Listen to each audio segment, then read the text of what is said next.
The Pico 4 Ultra has launched in China, and we're going to have a look at the exact specs of what we're going to get when it's launched elsewhere, whether that's actually going to be named the Pico 4 Ultra or whether it's going to be called something else. I suspect it's going to be called the Pico 4 Ultra, but let's take a look at the actual specs. Looks wise, it's not much different than what we already knew from the leaks, but also not much different from the Pico 4 itself. The main difference being that the camera on the front is a little bump and extended, and we've got two cameras rather than just the one. But generally, the same looking headset, but with slightly nicer features. And then the controllers are ringless, which is what we expected. So this headset, again, is massively focused on mixed reality. And that's not just mixed reality gaming, but it's also mixed reality, well, everything else. This video shows you very much similar to, like, the Apple presentation, where it's showing you working, watching movies on a plane. But it's very interesting to see the work side of things, and we'll get into that in a little bit because it's further down. So it talks about the 3 different sensors that it's got, or the 3 different sections of sensors. We've got the 4 environmental tracking cameras, the 32 megapixel binocular color cameras, and then the depth sensing camera. But the high quality pass-through is 8 megapixels, and I think just from this image, if this is what we're actually going to be seeing, the quality is up there with the Apple Vision Pro. We can also see the different environments that you're going to get, which look a lot more realistic than what, like, Meta have got. But then this is where it gets interesting when it comes to the work side of things. Now, if you're interested in VR and you're wanting to use it as a workstation rather than just for gaming, it's starting to look like this is a really reasonably priced device. You can basically have 360 degrees of windows around you, which I can't wait to try. But the more and more I've tried, like, working in VR using, like, Immersed, it was close with the Pico 4. I didn't really like it with the Quest 3 because I think it's too heavy on the front of your face. Whereas this, again, is balanced exactly how the Pico 4 is, so it's going to be a lot more comfortable. And the statement, from what I gather, I can't see that anywhere here, but the statement is it's going to be an all-day wearable device, which I would vouch for. I would say that the Pico 4, you can do that. The only downside at the moment with the Pico 4 is the colour pass-through probably, well, it isn't quite as good as the Quest 3. But with this extra camera, I think you're going to notice a massive difference. Also says it's fully compatible with the Android ecosystem, which I don't know if that is a dig at Meta as well. It's clever. Because if that's the case, it's, you know, Meta have struggled to get apps, Android apps, or the App Store. I don't think this is suggesting that it's got the App Store, but I think it's suggesting that it's very easy to integrate apps or Android apps into the device. Only time will tell on that one. But this is a big one. The integration or the interconnection application that they're using is not only going to be work on Mac, on Windows, on iOS, and on Android. So you're going to be able to bring those devices into your workspace. It also supports up to 3 desktops, which is more than Apple do. The other biggie is Wi-Fi 7, which Meta haven't done. They've got the Wi-Fi 6E, so that's a big plus.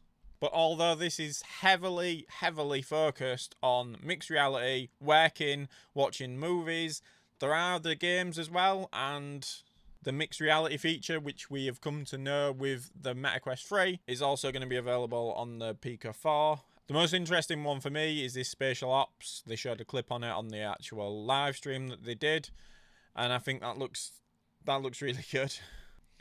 And then the other big one for me is the fact that the Pico 4 Ultra is going to be able to do spatial videos, shooting, editing, and playback. So it's really putting itself up there as a budget alternative to the Apple Vision Pro. And the spatial videos are also going to be compatible with the Apple devices, so any videos that are taken on that, you can then play it on this as well. Very similar to what Meta introduced recently. And then we come on to this extra thing that they did the one little extra thing like what Apple do, where it's full body tracking with the Pico 2.0 trackers. A slightly better version than the Pico trackers. that never technically launched. These look a lot more commercially viable, like they're ready to go.